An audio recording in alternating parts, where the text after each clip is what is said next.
Can't you even prepare properly? Hurry up and serve the food. Don't embarrass my mom like this. Huffing and puffing, Michael stormed out of the kitchen with an extra bottle of wine in hand. Of course, he never gave the slightest indication of helping. Silently, I began cleaning up the broken dishes. I'm so done with this. Why is it always just me? What happened? Just then, Jonathan, my father-in-law, who seemed to have arrived late, poked his head into the kitchen.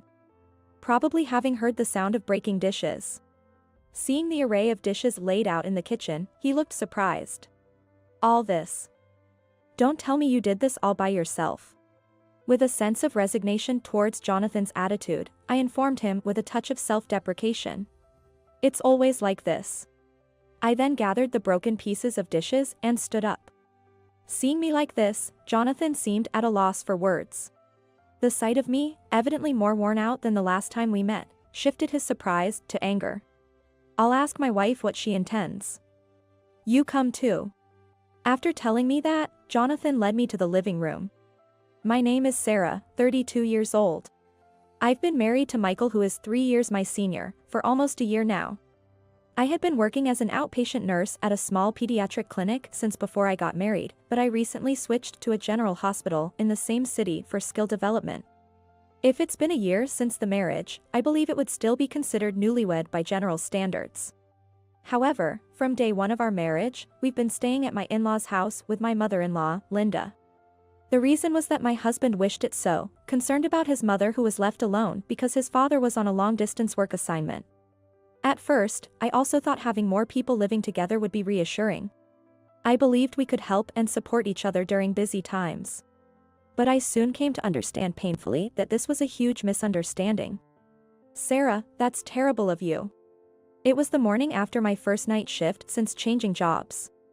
After managing to complete the unfamiliar work shift from midnight to 8:30 a.m. and returning home exhausted, I was met with a single displeased comment from Linda. It was 9 a.m. Due to a scheduling mismatch, Michael had already left for work. This time of the day is when neighbors frequently pass by our house. Whether she knew this or not, Linda confronted me loudly enough for neighbors to hear. How come you didn't prepare breakfast just for me? You meaning what? Well, breakfast? Confused by the sudden accusation, I pondered its meaning and felt perplexed. Because I had prepared breakfast for two before leaving for work last night. Most likely, Michael ended up eating his mother's portion as well. Even if I pointed this out, Linda wouldn't budge, insisting it was my spiteful act. In the end, I had to prepare her breakfast again, rubbing my sleepy eyes. Having an inflexible daughter-in-law is such a hassle. Even after having me prepare breakfast again, Linda didn't utter a single word of thanks. Instead, after taking just one bite, she complained about the taste being too strong and the food being too salty. But with my head foggy from sleepiness, I ignored her complaints and tried to leave the room as soon as possible to get some sleep. However, Linda coldly called me back just as I was about to leave. Wait a minute, Sarah, where do you think you're going? There are still dishes to be cleaned up. I'm sorry, Linda. I've just come off a night shift, so could you possibly take care of the cleanup? What? What are you talking about? Cleaning up is a part of cooking. Besides, since cleaning and laundry are your responsibilities, I've made sure to leave them for you. So if you're going to rest, could you please finish those first? Could I possibly do it after I've rested? What kind of selfish thing to say? You're the homemaker of this house now, aren't you? Well, I'm not heartless, so it would be different if you had kids. But you don't have any now, right? I'm on it. It seems I won't be allowed to rest just yet. Forced to whip my leaden body into action, I ended up doing all the chores as ordered by Linda. I'll take care of the household chores once you have kids, has become her recent mantra. And it implicitly means, why haven't you had children yet? Since Michael is her only child, Linda probably places too much expectation on me to bear her grandchildren. My friend's daughter-in-law got pregnant during their honeymoon, and another has already become a mother of 3. I'm incredibly envious. I also want to see my grandchild soon. Even without being told, I too wish to be blessed with a child soon. At the very least, it would free me from these daily jibes. But it hasn't happened. Over the past year, I've taken care of my health, tried supplements, and attempted everything that's said to be beneficial. I've tried everything I could think of. Despite all that, why? After finishing the tasks with great effort, I turned back to Linda, this time determined to tell her, I'm going to rest. But before I could speak, she smiled sweetly and said, Thanks for your hard work. It's about time for lunch. Pasta would be fine. In the end, I was able to go to sleep only after the clock's hands had significantly passed noon. Hey, Michael, let's have a talk about the fertility treatment. The doctor at the clinic said it's important for both of us to come in so they can create a proper treatment plan. Can you keep this Saturday free? One night, when Michael's overtime and my work shift didn't overlap, I shared with him the results from our recent visit to the fertility clinic. Though it was just an initial consultation involving submitting a basal body temperature chart, blood tests, and a brief interview. What? What's this all about? This is the first I'm hearing of it. I mentioned that I was worried about not having children, and you suggested I visit the clinic. Yup, I said that, but why do I have to go too? I understand his confusion. Although gynecology wasn't my field, I initially believed that fertility treatment was something women had to tackle on their own. That's why I went to the first appointment by myself. But there, Dr. Brown explained that treatment requires the cooperation of both partners. For a successful pregnancy, not only the wife's but also the husband's reproductive health is crucial. Semen volume, concentration, motility, and sperm morphology are all important factors that need to be checked. Depending on the results, it could significantly affect the treatment plan. In other words, Michael's semen analysis is quite important for fertility treatment. That's why I need you to come for the treatment plan explanation. You're the only one who needs to listen. Anyway, it's got nothing to do with me. That's not true. It's a matter for both of us, isn't it? Put yourself in my shoes, being asked when we're having a kid every time I see your mother. Don't speak ill of my mom. It's your infertility that's the problem. Just get it treated quickly. That's why I need your cooperation. Fertility treatment isn't just about checking fallopian tubes and follicles, a semen analysis is essential. I'm healthy and have no issues. Our sex life is fine, and I have plenty of volume, right? So, there's no need for a test. Then prove it. What if my colleague sees me there? Are you trying to embarrass me? In any case, I absolutely won't go. Did I make the request in the wrong way? It seemed to upset Michael, and he ended the conversation by pulling the blanket over his head and starting to snore loudly. Looking down at Michael, I let out a deep sigh. I believe that night shifts symbolize one aspect of nursing as a unique profession. While the arrangement of night shifts varies by medical institution, at my new job, we typically work 3 shifts. Besides day shifts, there are 4 to 5 night shifts per month, and including evening shifts, about 8 night shifts in total. But it's not the irregular work schedule that's the hardest. It's the volume of tasks assigned by Linda when I'm at home. Nurses are supposed to be exempt from day shifts after a night shift, but since I have to take care of household chores, I essentially have no days off. If I had known this reality awaited me, I would have never considered changing jobs. Linda became more demanding after our first year of marriage. Looking at her now, it's hard to believe, but right after we got married, she wasn't so overtly imposing household chores on me. Could it be because I still haven't been able to conceive? After enduring such a life for just over 6 months, my body, which was once slightly plump and healthy at the time of our marriage, has now become skeletal. With my flesh wasted away to the point where my bones are protruding, transforming into a clearly sickly figure. However, strangely enough, it seemed that both Linda and Michael were completely oblivious to the changes in me. Perhaps because we see each other every day, they might not notice the gradual changes. Then came a day in summer. Michael approached me with a plan, looking excited. We're going to celebrate Mom's 60th birthday this Sunday. She's really looking forward to inviting a lot of her friends. So I'm counting on you to handle the preparations. Saying this, he handed me a piece of paper. Written in Linda's handwriting were the names and contact details of the guests, the menu for the meal, specifications for the dinnerware to be used, the order in which the dishes were to be served, and even the brands of drinks to prepare, all detailed meticulously. What was astonishing was the number of guests and the schedule. Of course, Jonathan's name was on the list. 10 people? To prepare meals for that many people, with this many dishes. And on Sunday, I'll be just off my night shift. It can't be helped, Mom insists on that day. It'll be fine. You always manage to stay up until the afternoon anyway. The birthday party is at noon. So it shouldn't be a problem. Saying that, Michael left the room, leaving me in a daze. I bet neither of them will lift a finger to help. In my numb mind, I was strangely certain of this. And then came the morning of the 60th birthday party.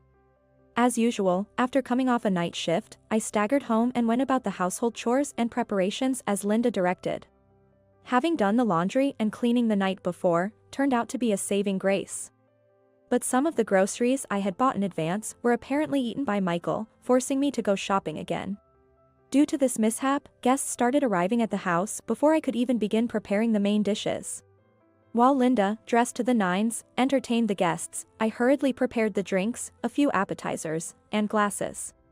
I hoped to have the main dishes ready while they enjoyed those. Despite already being significantly behind schedule, I still continued to work as hard as I could. However, once time is lost, it's not easy to make it up. What are you doing, Sarah? You're behind the schedule. It seemed that Linda had instructed Michael about something, and just when the main dish was nearly finished, he came stomping into the kitchen. Seeing that the plating was not yet finished, he frowned deeply. What? It's not ready yet. Can't you even prepare properly? Hurry up and serve the food. Don't embarrass my mom like this. Grumbling, Michael forcefully grabbed the wine bottle I had set aside to rest. At that moment, a stack of plates I had set aside for plating toppled over, falling from the counter and shattering into pieces. My face turned pale because those were Linda's favorite plates. But Michael remained unfazed. Don't stack them like this here. With just that comment, he left the kitchen. Of course, he showed no inclination to help. I crouched down on the floor and began silently picking up the broken pieces. I'm so done with this. Why is it always just me? What happened? At that moment, I heard a gentle voice. Surprised, I turned around to find my father-in-law, Jonathan, who seemed to have arrived late. Standing at the kitchen entrance with large bags in hand. It seems he came after hearing the sound of the broken plates. Oh, did the plates break? Are you hurt? His words, purely out of concern and without any scolding for the mishap, almost brought me to tears. Well, it feels like it's been quite a while since someone spoke to me so kindly in this house. After all, the last time I saw Jonathan was back during Christmas holidays. He crouched down and helped me collect the scattered pieces of the broken plates together. Then, seeing the array of dishes laid out in the kitchen, he showed a look of surprise. All this, Sarah, don't tell me you did this all by yourself. Jonathan looked around, searching for anyone else who might have been helping with the preparations. But there was no one else. There never had been, in this house. With a sense of resignation, I told him with a touch of self-deprecation. It's always like this. Then, gathering the broken pieces of the plate, I stood up. Upon taking another look at me, Jonathan seemed to be at a loss for words. My appearance was clearly different from when we last met, noticeably worn and gaunt. My hair and skin were in terrible condition, with dark circles under my eyes, and not a trace of my former cheerfulness remained. And then, the mountain of dishes before me and my words. Did all the pieces lead to one conclusion?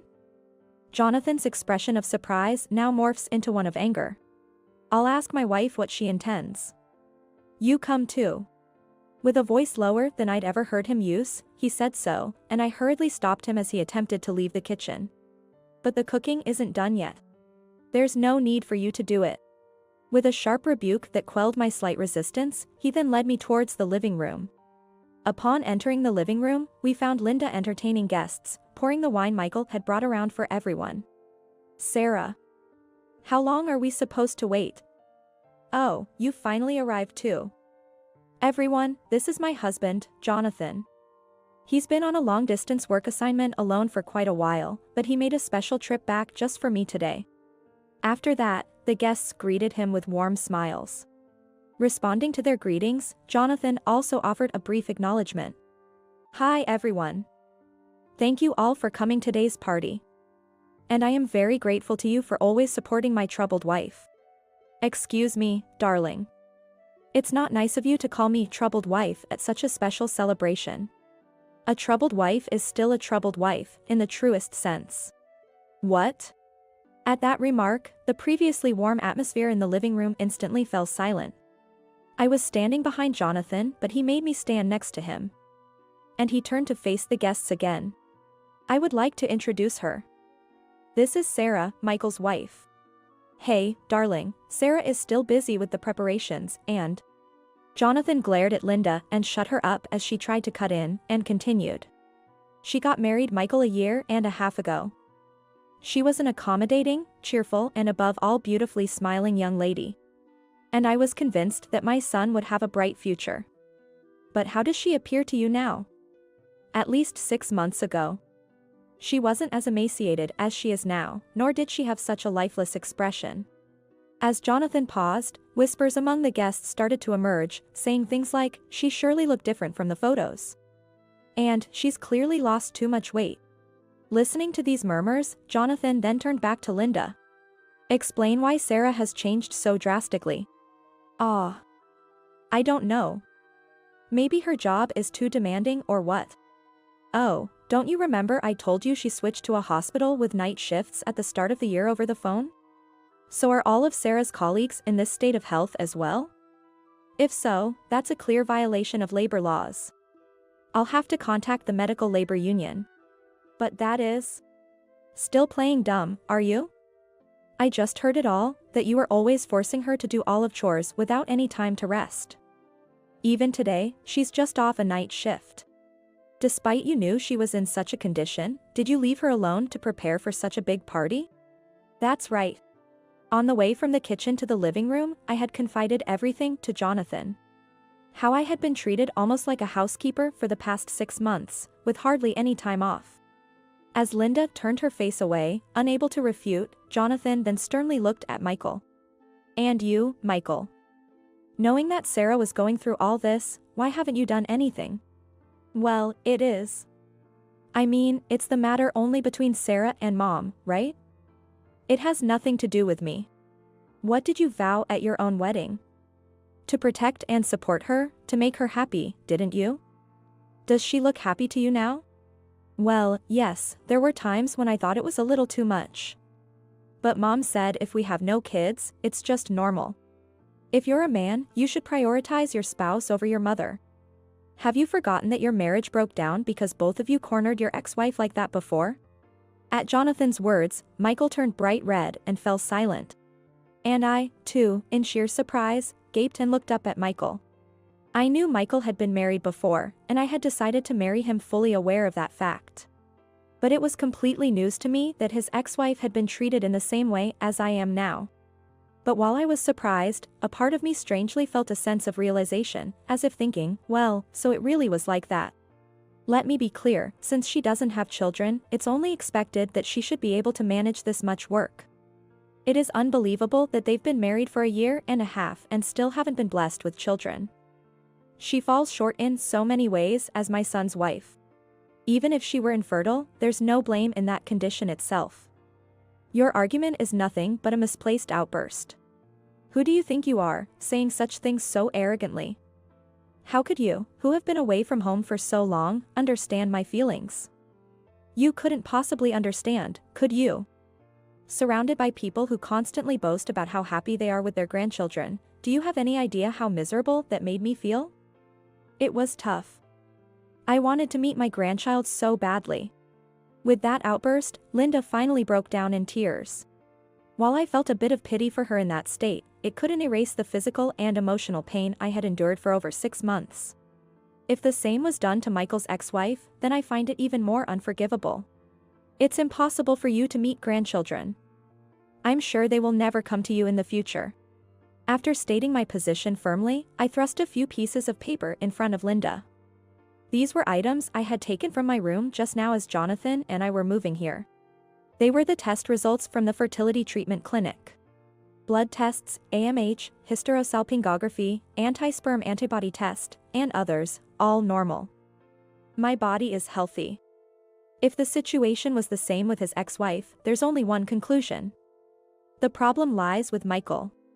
What? You must have had some inkling, right? That's why you were so reluctant to get tested, wasn't it? Yet instead of defending me, you treated me like a housemaid along with your mother. Until now, I kept quiet about these test results because I still loved you. But after being yelled at again today, and you not even lifting a finger to help, and then finding out you treated your ex-wife terribly too, I just don't care anymore. Michael, let's get a divorce. Wait, hold on. Me? Infertile. That can't be. It's a lie, right? If you think so, you should get tested properly. Well, whether the results are good or bad, it doesn't really matter to me anymore. With that final statement, I turned my back on Michael, who continued to make excuses, and Linda, who was sobbing, and left the living room. Just before closing the door, I faintly heard the sound of the guests leaving one after another. Afterward, Michael and I formally divorced through a lawyer. He made a fuss, but thanks to Jonathan recording the conversation in the living room that day, it was acknowledged that I had been subjected to psychological abuse by Michael and Linda for 6 months. Moreover, when Michael finally underwent a semen analysis, it turned out he indeed had azoospermia, and Linda was furious about it.